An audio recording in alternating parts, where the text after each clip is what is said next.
What is going on, guys and gals? Welcome to your 12th C++ tutorial, and in this tutorial I'm going to be giving you guys an introduction to classes and objects.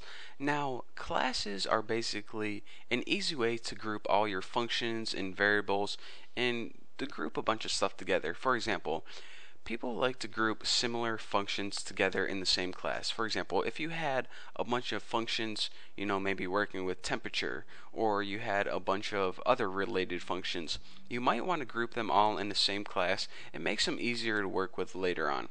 So then, if you have like 1,000 functions, you say, alright, where are all my temperature functions? Because I need them now.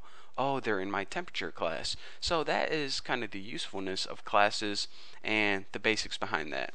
So let's go ahead and in order to create a class, we go ahead and make sure you're outside your main. First of all, I want to say that. So I'm going to create mine before my main, and in order to do this, go ahead and type the word class. And now, after this, go ahead and add a space and name your class. Now, people typically name their class with uppercase letters, and I'm going to name mine Buckys class, just like that. And now go ahead and add curly braces and a semicolon at the end. Now everything, all your functions, all your variables, all your crap goes inside the body of your class right here. So basically, all your crap that you want to go in the class goes in the class body, just like that. And I believe whenever you create a class, it's called declaring a class, but if your teacher ever asks you, make sure you say that. They'll probably be impressed. So before we start adding a bunch of functions and stuff, I want to talk to you guys about something called an access specifier. Now, sometimes you want to make functions that you can only use in your class, and sometimes you want to make functions that anybody can use outside your class. So if you want, for example, the main to be able to use your functions inside your class, you need to make your functions public. If you don't want main to be able to use the functions inside your class, then you would use something called private, but we're going to be going over that later. For now, just remember, whenever you use the public access specifier, it says that you can use it outside of the class. So in order to use that public access specifier, just go ahead and type public with a colon, not a semicolon, just a regular colon. And this means that anything you put after this, you're able to use it outside of this class. So if you didn't have that, then you would only be able to use your stuff right here. And what's the use of that if you need to put it in main? So anyways, make sure you add public. It's called an access specifier if you're taking, a C++ test or something.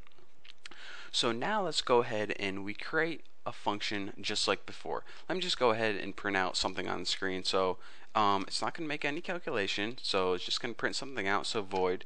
I'm going to name it cool saying, and it's not going to take any parameters. A really simple function here, and all it's going to do is print something out on the screen. Now I got to think of a cool saying. Preaching. Wow, I totally messed that up. Preaching to the choir. I think that's how you spell choir. Not sure. Hope I don't look like a fool in front of all my subscribers. So now just go ahead and end line. And so all this function is going to do is print out preaching to the choir on the screen. Simple enough.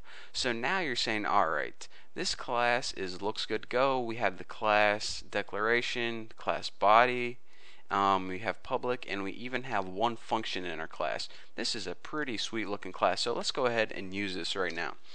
Well, now I want to talk to you guys about the other part of this tutorial. I told you guys I'm going to be talking about classes and objects. I already talked to you guys about classes. Now I want to talk to you guys about objects. An object is how you access the stuff inside of your class. For example, why do you need to make objects at all? Why can't you just write cool sayings just like this and use it just like that? Well, whenever you're making big computer programs and you have a bunch of different classes and a bunch of different functions in them, you may have this cool sayings. You may have a function that says cool sayings inside Bucky class. You may have another function cool sayings inside tuna class. You may have another function cool sayings inside a class temperature class. Well, how does C++ know what function you want to use? Well, it needs an object, and an object basically tells it what class you're working with. So in order to create an object, it's basically the same as creating a variable.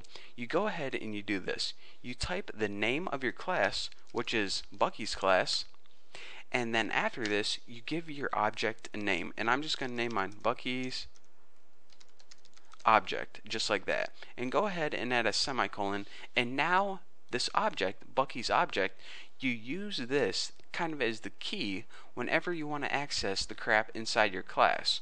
So now, instead of just writing the function name, we have to write the object name first, like Bucky's object. And then in order to access anything inside the class, we need to use a dot separator. And a dot separator is basically our way of accessing the variables, the functions, all that stuff. So as you can see, we'll put the dot separator up, and it already knows that what we want to do. We want to access cool saying just like before. Just type the name of the function and empty parameters, and bam, wham, thank you ma'am. We now have a full working program. So let me run this for you real quick to show you guys that it's working, make sure I don't have any errors, and then I'll talk you guys through it one last time. Preaching to the choir. Works perfectly. Pretty cool, huh?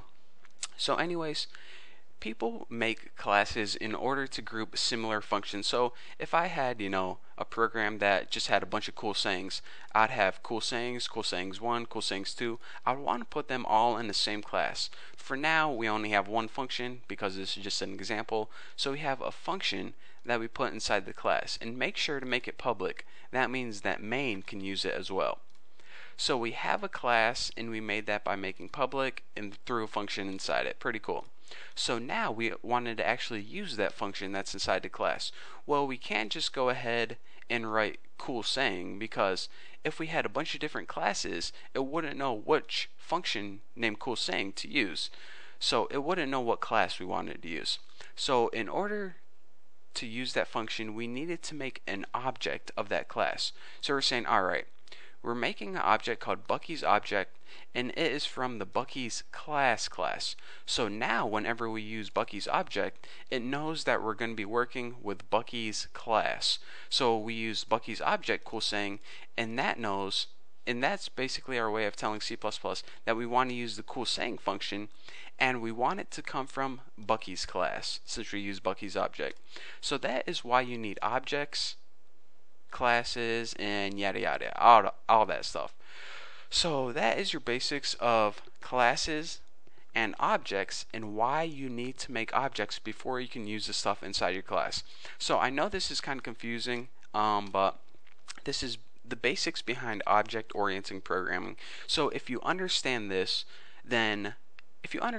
tutorial, then the rest of your programming life is going to be a whole lot more simple. So watch this tutorial, watch it again until you understand exactly how to make classes and exactly why objects are useful. And once you do, you're ready to move on to the next tutorial. So for now, thank you guys for watching. You guys have no idea how important the information you just learned was. So anyways, thank you guys for watching. Don't forget to subscribe. If you have any questions about any of this, feel free to ask me on thenewboston.com/forum. So yeah, enough of me talking. I'll see you in the next tutorial.